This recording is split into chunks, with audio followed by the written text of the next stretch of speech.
इस बार भाभी नहीं माँ, आप गलत हो। रीमा अपने मायके आई है। दोनों ननद भाभी के बच्चे ऊपर कमरे में खेल रहे हैं। रीमा की भाभी मीनू किचन में व्यस्त है। रीमा भी भाभी की बीच बीच में मदद कर रही है। सविता जी घर का सामान सहेज रही है। सविता जी का पोता और नातिन खूब धमा चौकड़ी मचा रहे थे। सविता जी को उनके खेल खेल में चिल्लाने पुकारने की आवाजों से थोड़ा गुस्सा भी आ रहा है। सो वो बच्चों को समझाने के लिए ऊपर तल्ले में गई। वहाँ जाकर देखा तो चारों तरफ खिलौने बिखरे पड़े थे। कुछ वो खिलौने भी निकले हुए थे जो कभी सविता जी ने अलमारी में रख दिए थे ताकि वो टूटे नहीं। इतना देखते ही उनका पर 7वें आसमान पर पहुँच गया। वो बच्चों को डांटने लगी, विशेषकर पोते को, क्योंकि नातिन तो कभी कभी आती थी। उनकी ऊंची आवाज सुनकर भाभी ननद दोनों दौड़कर ऊपर पहुंची। बहू को देखते ही उनकी त्योरियां चढ़ गई। मेरे बेटे को तूने क्या समझ रखा है? वो कोई कमाने वाली मशीन है क्या? एक तो इतने खिलौने अपने एक बच्चे के लिए खरीद रखा है। चलो माना कि खरीदा भी है, लेकिन सारे खिलौने दे दिए खेलने के लिए, एक खिलौना भी नहीं बचा है। सारे के सारे टूटे पड़े हैं। तुम्हें इसमें पैसों के नुकसान का कोई अंदाजा भी है? ऊपर से कुछ खिलौने मैंने छुपा कर भी रख दिए थे, उसे भी तुम्हारे लाल ने निकाल लिया।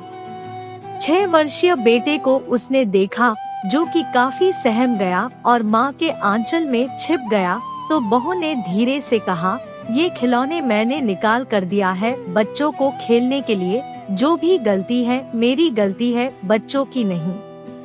इतना सुनते ही सांस आपे से बाहर हो गई। तुम्हारे मायके वालों ने पैसे दिए हैं बर्बाद करने लिए, पैसों के नफा नुकसान का कुछ अंदाजा भी है। बाप के घर कुछ देखा नहीं है, इसलिए यहाँ देखकर बौरा गई है। मेरे बेटे को कंगाल करके ही छोड़ेगी। कुलक्षणी कही कि अरे बेवकूफ, आज भी मैंने अपने बच्चों के खिलौने सहेज कर रखे हैं, उनमें किसी में ही खरोच होगी। तू क्या रखेगी यही टुकड़े टुकड़े टूटे खिलौने? माँ भगवान के लिए चुप हो जाओ। क्या क्या बके जा रही हो? क्यों भाभी को इतना डांट रही हो? देखो बच्चे कितना सहम गए हैं। सुनो माँ, आज मैं तुमसे एक बात कहना चाहती हूँ। जिस बचपन की यादों को सहेजने की बात कर रही हो न, वो मेरे लिए बचपन की खूबसूरत यादें नहीं है, मेरे छीने हुए बचपन की यादें हैं।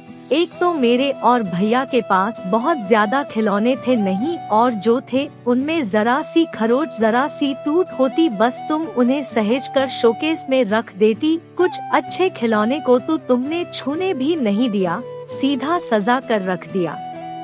माँ कई बार मन करता कि उन खिलौनों और गुड़ियों के साथ जी भर कर खेलूं, मगर शोकेस में सजे खिलौने मांगने की हिम्मत नहीं होती थी। भैया की लट्टू जो पापा लाए थे वो तुमने ऐसा गायब किया कि जो बचपन तक मिला नहीं। और जब भैया लट्टू खेलने की उम्र से बड़े हो गए, मैट्रिक पास किए, तो तुमने लट्टू दिखाते हुए कहा, देख बेटा कितना संभाल कर रखा है तेरे बचपन के खिलौने को। जानती हो माँ, अगर उस लट्टू की नोक की धार घिस गई होती और तब तुमने उसे संभाल कर रखा होता, तब बात कुछ और होती। तब समझ आता कि बच्चे ने जी भर कर खेला है, मगर उस लट्टू की नोक जस की तस थी, एकदम नहीं। हम दोनों भाई बहन बच्चे थे माँ, हम तो तुम्हारे डर से तुमसे कह भी न सके कि माँ वो गुड़िया दे दो अभी और खेलना है। माँ वो लट्टू नहीं मिल रही तो एक दूसरी ला दो, मुझे चलाना है। माँ बचपन की इन बातों की वजह से हम दोनों चुपचाप और सहमे रहने लगे। हमने बहुत मुश्किल से कभी ही शायद कोई प्रतिकार किया। माँ ये खिलौने सिर्फ खिलौने ही नहीं, बच्चों का बचपन है, जो अगर बिना टूट फूट के सहेजे हैं तो इसका मतलब ये नहीं कि माँ बड़ी सुघड़ गृहिणी है, बल्कि इससे समझ ये आता है कि उस घर के बच्चों का बचपन छीन लिया गया है। और हाँ माँ, पैसों के नफे नुकसान की भरपाई तो की भी जा सकती है, पर जिस इंसान का दिल, मन, इच्छा टूट जाए तो उस नुकसान की भरपाई कभी नहीं हो पाती है। माँ, वो मैं और भैया तुम्हें बता सकते हैं। और ये जो तुरंत भाभी पर तुम उल्टा सीधा बरस रही हो न, तो माँ इस बार भाभी नहीं, आप गलत हो। और अगर तुम नफा नुकसान के चक्कर में घर में झगड़ा करोगी, बच्चे सहमेंगे, तो शायद मैं मायके नहीं आऊंगी। मैं इन बच्चों का बचपन अपने जैसा नहीं बनाना चाहती। आपको ये रचना कैसी लगी, अपने अनुभव और विचार कमेंट द्वारा मेरे साथ साझा करें।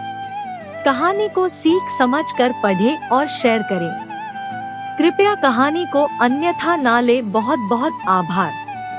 और मेरे YouTube चैनल को भी सब्सक्राइब जरूर करें।